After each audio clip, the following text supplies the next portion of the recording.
So a lot of states are actually now making, and they were leading into COVID, looking at making significant changes to their tenancy legislations. And a lot of that really isn't palatable to investors.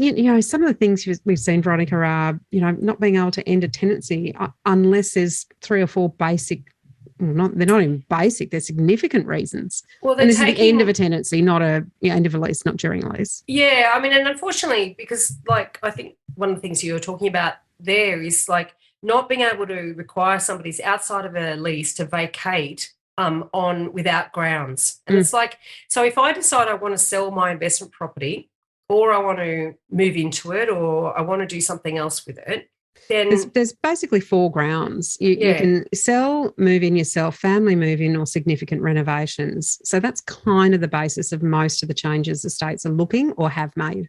Which at least that's, I think, fair.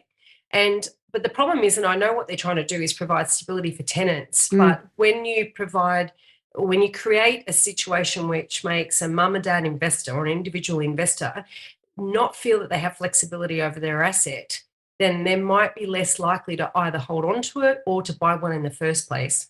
And I think Absolutely. That's where you're going, isn't it? Yeah, it is. And it also comes down to tenant behaviour, because if a tenant wants to take advantage of the legislation, then they can do that. And there's no grounds for an owner to say, you know what, this has just been too hard. I can't keep doing this. An example is a tenant who continually pays in arrears but never actually is at the point where they're breached to the point of having to leave the property.